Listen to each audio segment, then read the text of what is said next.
if everybody want to position themselves, okay? Okay. So anyway, welcome everyone. It's my pleasure to introduce our speaker for this evening, Michael Cagno, from the Executive Director of the Noyes Museum, Stockton University. A little bit about Michael's pedigree here. He served as Executive Director for the Riverfront Renaissance Center in Millville. He currently is the Vice President of Mid-Atlantic Association of Museums, member of the New Jersey Association of Museums, and on, and a master's degree from Seton Hall in museum management. So anyway, I'm sure that you're going to enjoy these. I've seen that when they were at that historical display at the Kramer Hall, and I'm sure that you'll all enjoy it. So with that, I will introduce Michael Cagno. If I talk like this, does everybody hear me okay? Yeah. Yes. Fantastic. What happens when you have 3 kids and you're constantly yelling? So thank you for having me. I met William over a year ago. As he said, we did an exhibition over at Kramer Hall focusing in relationship to the sesquicentennial of Hamilton, the anniversary. I know I worked with some individuals here with the Historical Society to tell the story of Hamilton in both as it relates to industry and agriculture. And as I was networking, somebody mentioned William's name. He said, you gotta meet with him. He has a bunch of cool things. So I cold called him. He answered. The next thing you know, we started this relationship, and he was instrumental in putting our exhibition. So I want to thank you publicly for that, you and your wife. So thank you. I've been the executive director of the Noyes Museum for 11 years. In dog years, it's 77 years. So talking about pedigree. So I'm the seasoned salt when it comes to this. The Noyes Museum of Art hasn't always been part of the university or the college, as you may know. So what I'm going to do today is really talk about where we were, where we're at, and where we're going. And the reason I'm going to do it that particular order is because I hear a lot, due to the transition of the museum, that the museum is closed, and it's not. And I'll show you, what I mean. So we got a PowerPoint, a lot of pictures, and I'll tell some short stories with it. And here we go. So Museum Beyond the Walls, and what's that? Should I turn some lights I on? want to turn it over like Yeah, sure. this front. Perfect. Beyond the Walls, it's an important title because the industry of museums are changing today. It's not just about what's inside of a museum. You have to get outside of your box, outside of your environment, and engage with your surroundings, both the community and the different demographics, all right? So, who are we? Well, it sounds like a simple question, but it's really not. And the Noyes Museum has changed. Oh no. Yeah, tell me she was going to be here. I have to be on my best behavior now. So, who we are is, we change. But we still have a core mission. But it's important to have an identity. So I'm going to sit back. Well, you guys are sitting back. I'm going to tell you a little story about what's going on. It started with Fred and Ethel Noyes. Does anybody know Fred and Ethel from when they were? Yeah. So you guys can tell me stories. I've heard a lot of stories, especially about Fred. Some are true, some I hope are not true. But needless to say, Fred and Ethel founded the Noyes Museum of Art. And when you think of the Noyes, N-O-Y-E-S, people who are not familiar with that think of what? Like, batting on drums all day, although sometimes it feels that way. But they founded the Noyes Museum of Art, and they founded it because in South Jersey there really wasn't a place to bring culture alive, to bring artists into an environment to create and share with the public. And they didn't have any kids, so that means they had money. And I'm not going to read all this kind of stuff, but they were entrepreneurs. I mean, they founded Smithville Inn.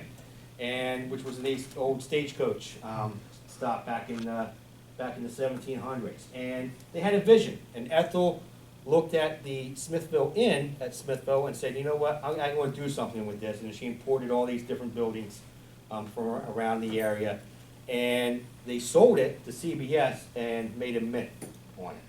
And then after that, they went and opened the Ram's Head. The museum opened in 1983. Smithville, the Smithville Inn, and across the street is Fred and Ethel's, the restaurant. Has anybody been there before? Yeah. So that's named after Fred and Ethel Noyes, all right? Fred was an artist, so Ethel was the business lady. She's the one who made all the decisions. Fred, he was the painter, and he was the party guy.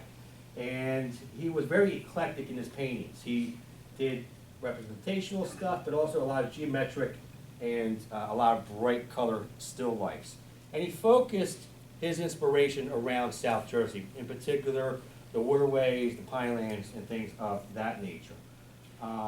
He studied a little bit at the Pennsylvania Academy of Fine Art, which is in Philadelphia. That's the first original art school in this country. And he did some over at the Barnes Foundation. The museum's been around for 34 years. Okay, so during that time, that life cycle, if you would, there's been a lot of changes. That's the old location in Oceanville. How many of you have been to that location? Okay, a couple, all right. It's 12,000 square feet. It had 4 gallery spaces. And we did all kinds of things in there. Not only exhibits, but we had weddings and jazz festivals and yoga and Tai Chi in the galleries. It is right there in the Forsyth Wildlife Refuge. So I'll be out the front door and there'll be a deer right there. It was great. But it was a double-edged sword. It's in Oceanville. Well, where's Oceanville? All right. They actually do have a Wawa, so that helps. But Oceanville is right off of Route 9, in between Smithville and Seaview. And because it's part of the wildlife refuge, it's off of Lily Lake Road. And a lot of people didn't know about it because it's in the middle of nowhere. Oftentimes I would tell people, you're going there for one of 3 reasons only. 1, to go visit the refuge and check out the birds. 2, to specifically come out and see us. Or 3, to go dump a body. Because there was nothing out there to do. So, but it was absolutely beautiful. So again, the double-edged sword. Over the years, you know, there's been some financial issues with the museums, which is not uncharacteristic of many cultural organizations in the United States, especially in South Jersey, as we do not have the population nor the major corporations that help support it, such as you would in North Jersey or Philadelphia. Also, too, 2008, the dark time, when the economy started to tank, that's when Atlantic City started to tank, and our resources for funding, sponsorship, members, all declined rapidly because that's where our visitors came from. So we were in some financial distress. The life of a building. And here's why I say the museum is not closed, because a lot of people think the museum is the building. I love the building. It was a great building. It was meant to be a museum, but it cannot be identified as a museum. It's 2 separate things. We didn't own the building. A lot of people thought the Noyes Museum owned the building. Actually, there was a separate foundation that owned it. We rented it. And they did not want to put the necessary funds in that building to fix it. I'm not blaming the foundation. If I was them, I would not have too. And here's why. The building, 33 years old, you're dealing with right off the coast, all right? You're dealing in a wildlife refuge, you got bugs, you got the climate, you got the salt air, it wreaks havoc on a building. We had a HVAC system that needed to be replaced, a roof that needed to be replaced. You're talking $500,000 to $600,000. In addition to that, the building was not ADA accessible, which was interesting because the architect who built it and designed it, his wife was bound to a wheelchair, so I don't think he liked her very much because he didn't have any access ramps or things like that. So there needed at least $800,000 to really get that building compliant, safe, and things like that. Think of it like this: if you have an older car, the engine blows, you keep putting money into it, or you just go get a new car. And that's what we decided to do. As I said, you can't be defined by the building. Oftentimes, I go back to my Catholic school days of Seton Hall and St. Mary's. Church burns down, does that mean, God's over? No, it's not defined by the building. The mission needs to carry on. And also, too, this word relevant. That word relevant is important. From the day I got there, till today, I ask every day, if the Noyes Museum was to close, would anybody care? And oftentimes I would say, oh, you get your 4 or 5 people with their pitchforks, but life goes on. So how do we become more relevant, more engaged with the community? All right. Museums have an old way of thinking, in that you put art up on the wall and you come through, you nod your head, and you walk out, and that's it. If you follow that business model, you're out of business. Not just a small museum such as ourselves, but also the big guys like the Met in New York or the Philadelphia Museum of Art. All right, my sleepy guy here. All right, it's you have to be engaging. You have to get active. And when we started to change our model a few years ago, it wasn't just about the art. You had to get people in there. In fact, one time, we said, let's do a chili cook-off. People love chili. And so we invited the public and have them come out. And we had contests, people's choice, and we invited celebrity guests. And people who never stepped foot in a museum came there and then found, this is pretty approachable. Because museums have stereotypes to them, especially art museums. If you don't understand it, if you're not educated, the people are elitist, they're kind of snobby. There's these barriers, so we wanted to break down those barriers. So we had this new way of thinking, and it all starts with the mission statement. And the mission statement is what is our guiding principles. It's kind of like our soul of what we are about. So I'll read this to you.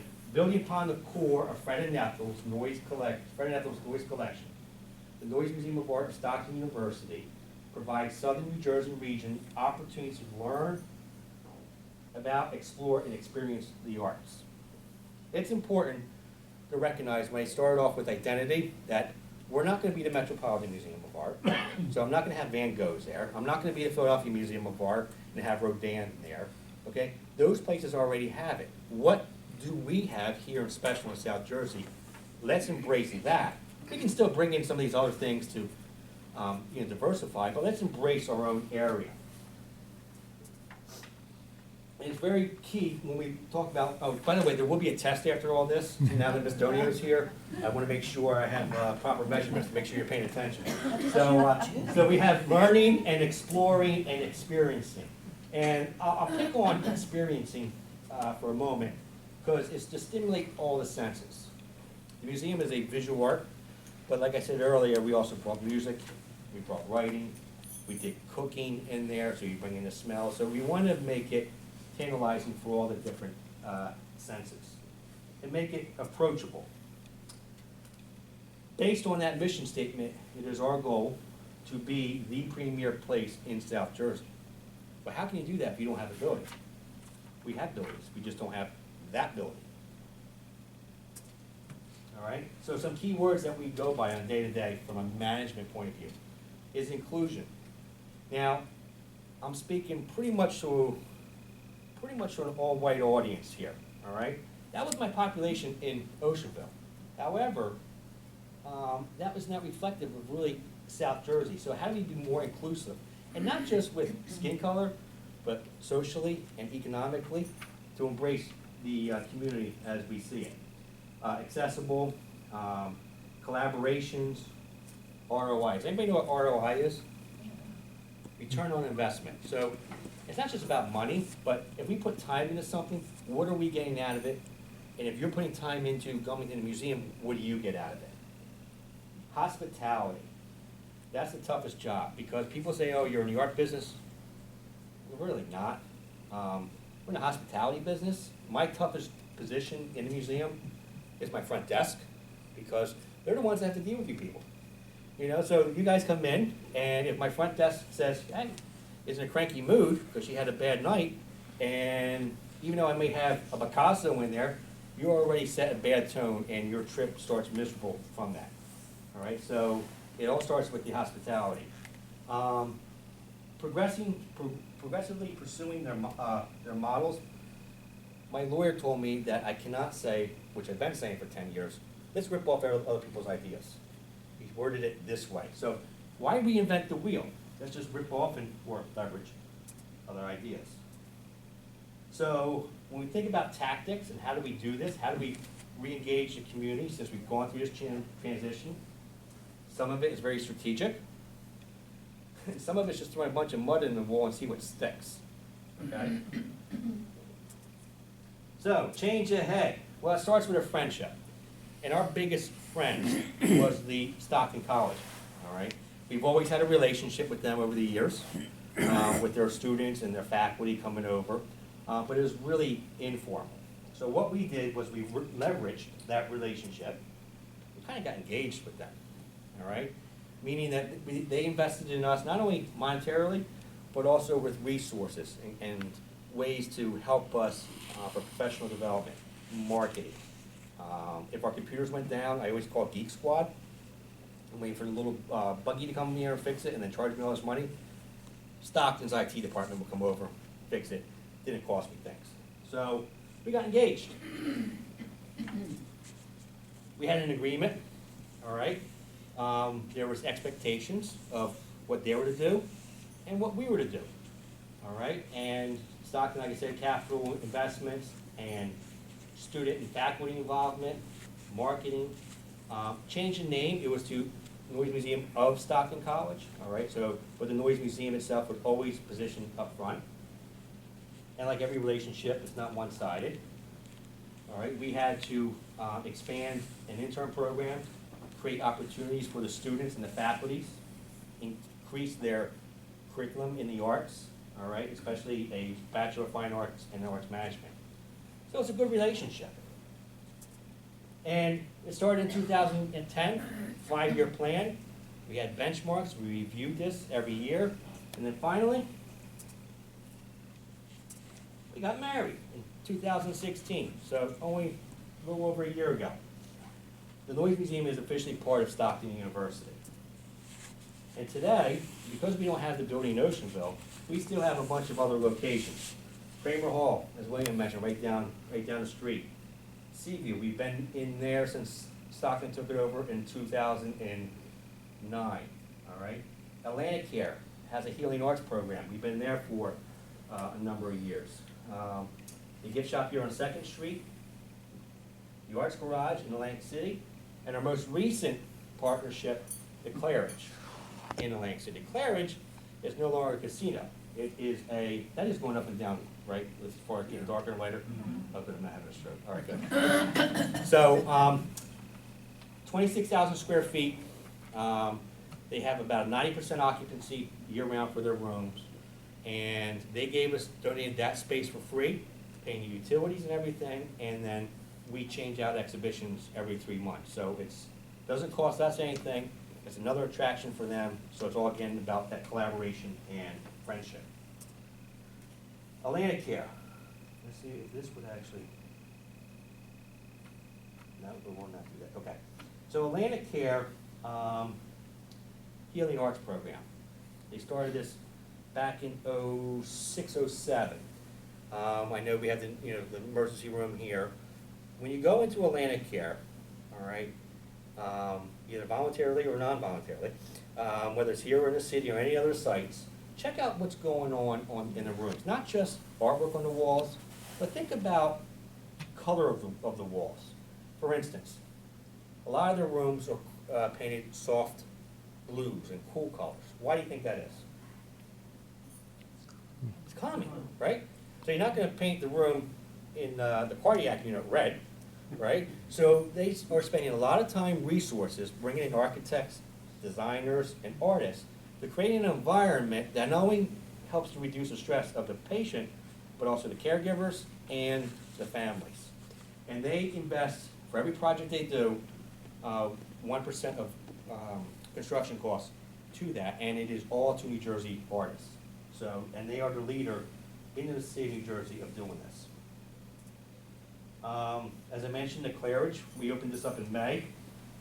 We just closed out an exhibit. We partnered with Shanghai University, and that was interesting because nobody spoke English. We had one interpreter, and we had about 30 Chinese people come over. They all seemed happy, and but the exhibition was wonderful, and it brought in a new element of art to the area because the Asian community is the fastest growing community in Atlantic City. So this is a great way to tie all that in. Also, local artists, this pop art down here by Michael Bell. So the Noyes Museum focuses on local artists, regional, national, and international. Okay? Hamilton. Now, some of you may say that this is the center of the universe. I'm not going to disagree. All right, so that's why I put it in the back. But in Hamilton, we came to Hamilton in 2008. And we did that for a very strategic reason. When we were in Oceanville, and we recognized that you could not, that people were having trouble getting out there, because there is no mass transportation, there is no sidewalks or downtown, they're in the middle of nowhere. So how do we go to the people? Well, we can't go east, because why? The ocean, right? You're gonna get wet. Let's go west. So Hamilton, ideally in between Atlantic City and Philadelphia, was the way to go. Plus, we've heard Hamilton was putting some energy to the arts, to culture, their Main Street with Cassiaccavelli and other key members of the community of reinvesting not just monetarily, but time and energy into downtown. Now, I come from Millville, which used the arts as a catalyst for redevelopment. Seems like a good idea, and that's when we came. But we didn't come on perfect timing. We came in 2008, because again, the economy crashed.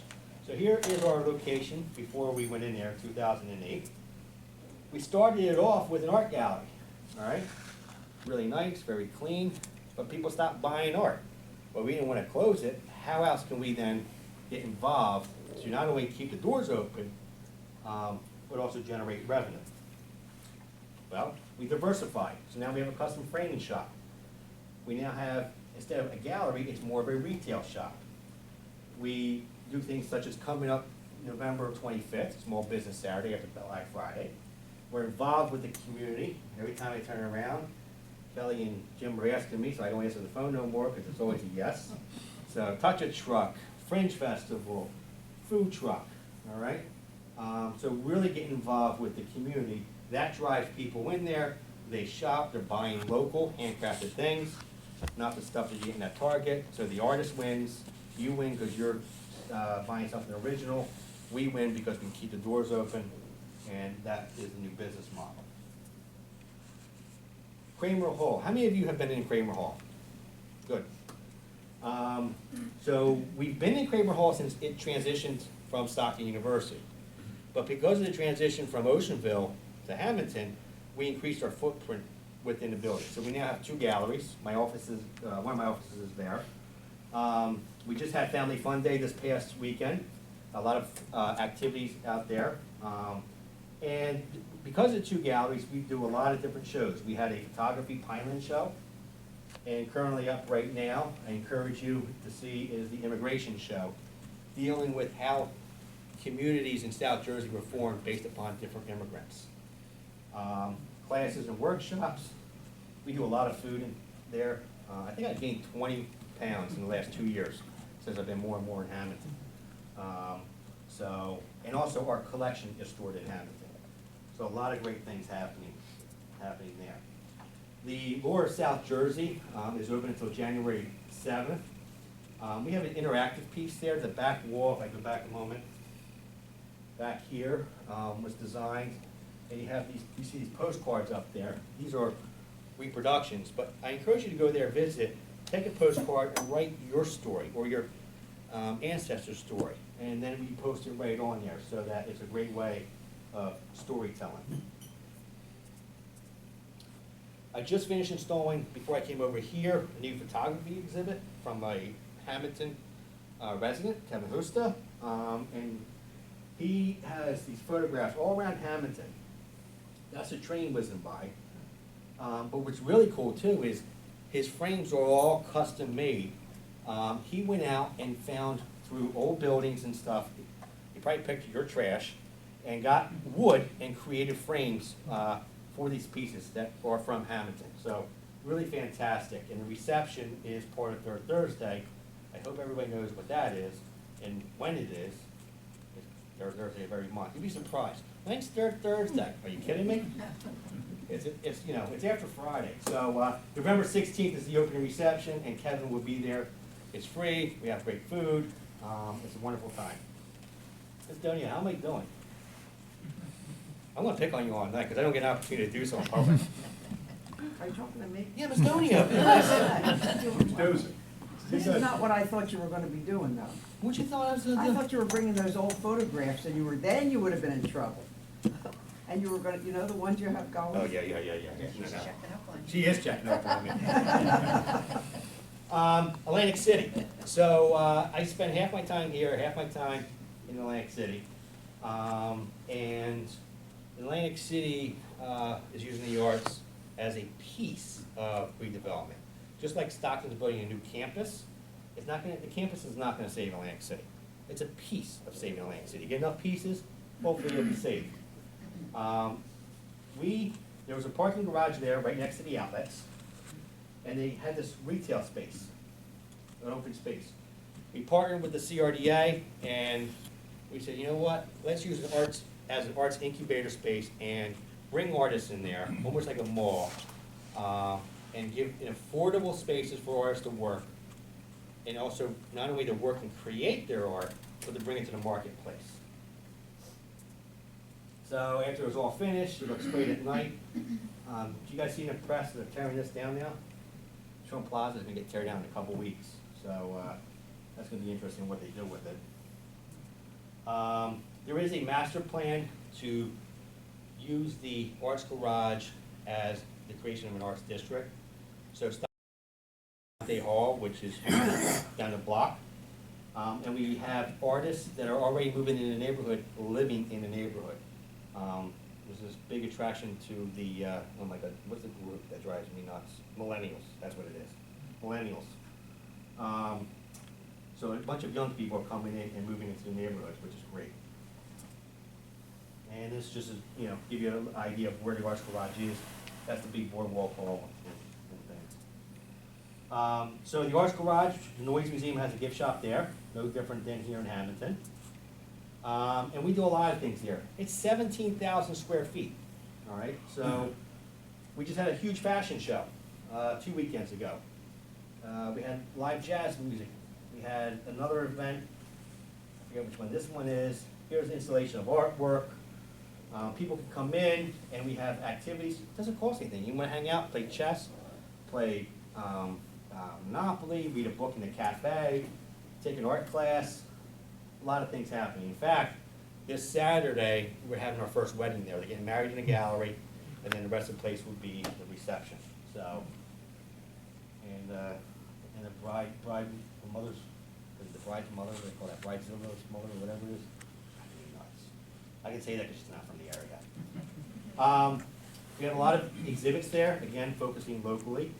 Absecon, which is not too far, a bunch of artists did a plein air, which means going out there and painting, and then we exhibit. We have it here in Hamilton. I think it's, when was it this year? I think it was May this year. You've seen artists in the downtown, they do a painting within 6 hours, and then we have it on exhibit. The African American Museum, has anybody been to either the one down in Newtonville? Yes. Okay, so Ralph Hunter is the director and founder, and when we decided to go into the Arts Garage, partner with Ralph and say, we need to have you be a part of this, because where the Arts Garage is at is part of the North Side community where the African Americans were in Atlantic City. So Ralph has Newtonville, and he's also one of our anchor institutions at the Arts Garage. I think he's 78 or 79 years old, and he runs circle around me. He's fantastic. We have artists like Steve Kuzma there, who does abstract landscapes, very traditional. We have a doll boutique, which does all custom dolls. You wouldn't think of it as arts, but it's all handcrafted. We're not trying to turn everybody into Picassos. We're shop Picassos. Arts come in many different forms, so that's another one of them. Ocean One. These people go and do custom sneakers. I didn't know there was like a sneaker code out there, but people, I mean, I have one pair of sneakers, that's it. 2 pairs of dress shoes and a pair of slippers. I'm done. But apparently, a lot of people collect sneakers. They'll spend a lot of $500 on a pair of sneakers. So these people do custom sneakers. So another art form that you wouldn't typically think of. Stephanie Miller, she does a lot of watercolors and creates children's books. You can see there's a huge diversity in the type of artists that we have out there. One of our newest ones is the Venus Flytrap, who does recyclable art. And then Leah Morgan, she does, it's really interesting, face painting, but also too body painting, which is pretty big. And then everything from kid activities to adult activities, so it becomes very experiential. Photography. Ron Ross Cohen, he's a local guy, and he's probably picked half your trash in Hamilton. He has a lot of friends in Hamilton. He'll pick trash, and this is all made out of leather. All made out of leather. This top part opens up, and it has all the gears of a clock, and it will tell time. So, and then we have another photographer in there. Right outside of the Arts Garage, we have the Arts Alley. This is an outdoor space that is created to get the community involved. So this was all ridden with weeds and hypodermic needles and prostitutes. And what we did was, working with the community, we created a safe space. We have gardens for the community, a safe walking path, artwork. We do a lot of different events for the community. These were bikes that somebody donated, and then we decorated them up and then donated them to kids to ride around. We did yoga out there. We're actually looking at the alleyway right now here in Hamilton, in between Anada's and Casciano's, of creating a space that when you can go out there and have a cup of coffee, have dinner, have artwork around, and good lighting and everything else. Seaview, we've been in there for, like I said, a number of years. We have 2 gallery spaces there. We rotate a lot of our permanent collection there. I just installed an exhibit yesterday from Greece. And then our exhibitions. We are about our exhibitions. So, Alyssa Monk, this is actually a painting. These are 3 real people looking at this painting. She just had a story done on her on CNN as the top 10 realist painters in the world. And she's right here from northern New Jersey. Weird New Jersey. Did anybody hear the publication Weird New Jersey? Right? So we wanted to do something out of the box. We had this exhibition, Weird New Jersey. We partnered with them, and we had a jewelry show, and people brought in their photographs of all weird things in New Jersey. We had the most eclectic group of people coming in. Everybody from weird, right, to people with cardigan sweaters wrapped around their neck and the Rolex watch around their wrist. It was fantastic. Frank Hyder, who creates paintings on canvas, and he actually right now, he's out of Philadelphia. He actually now, check this gig out. He's on Carnival as a full-time resident artist, and you can paint with him, and he just travels the world as his own cabin and engages with the guests on that. And of course, we're known for our decoys. We have one of the largest decoy collections in the country, all focused on the South Jersey decoy carvers. Some of these decoys are up to like $23,000 in value. Some of them are a couple $100. I am not a decoy expert. I want to be, I just don't have the time. I'll tell you a quick funny story. A couple of years ago, actually when the first year or two when I started, I was at the governor's mansion, and we had decoys up there on exhibit. And there was a big reception, and I brought my wife and my oldest daughter at that time. She was like 16. And you're dealing with all the politicians and hobnobbing and everything else. And they said to me, one of the curators said, "Oh, Mike, we have the governor and everybody else would like to hear about your decoys." And my daughter says, you don't know anything about decoys. I'm like, yeah, I know. What are you gonna do? I said, we're gonna hide, so let's go outside. So we're outside in the garden, eating food out there, and then out the balcony, the curator's like, oh, there you are, come on in, the governor's waiting for you. And my daughter's like, you're on your own. Such family encouragement. So the only thing I remembered about decoys in my short time there was that these were functioning decoys, that hunters would actually use them to go out. I'm like, you know, they're made out of wood, they're carved, and this one was shot at. Oh, really? By what? I'm like, a shotgun. Wow. And they're like, well, where's the bullet holes? Oh, it's on the other side. You can't really see it. And I was like, BSing my way through it. So I've learned a little bit more. I definitely appreciate it a lot because it is a craft that is quickly going away in this area. The Tuckerton Seaport, which is a partner of ours, does huge decoy exhibitions. And then other paintings and things. Partners. Here's just a small host of partners that we work with in order to make our mission complete. I'll close with two things. Art knows no boundaries. When 2010 earthquake happened in Haiti, 8 weeks later, myself, from there, 30 pounds later, my curator, an artist from Philadelphia who was also Haitian, and a Stockton student went down for 10 days and worked in an orphanage. Many who lost their parents from the earthquake and did art therapy programs. I'm a big soccer guy. I bought soccer balls. The Haitians are big in soccer. Where we're taking this picture, right to the right was a 15-foot cliff, no fence. This used to be a house. This is where we painted. This is where we ate lunch, and this is where the kids play soccer. And you would not have noticed that these kids just came through this traumatic experience when you look at their faces and the work that they created.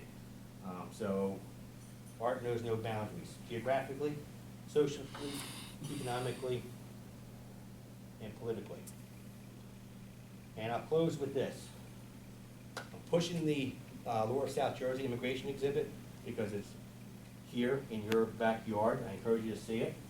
And this coming Saturday, we have what we call Migration in a Minute from 10 to 2. We encourage people to come on out to share their story in a variety of different ways. There's going to be a photo finish booth, so you dress up in some of the stuff that we partner with Eagle Theater. We take a picture in sepia tone, we print it out right there, you take it home with you. You have a great story about your immigration experience or your family's immigration experience. We're going to do audio capture right there, so we create this digital archive.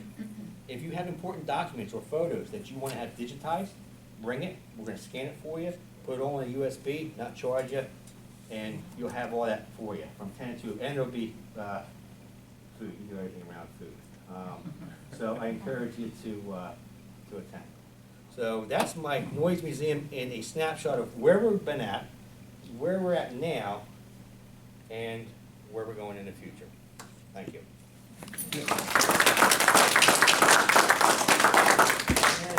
Any questions for Michael?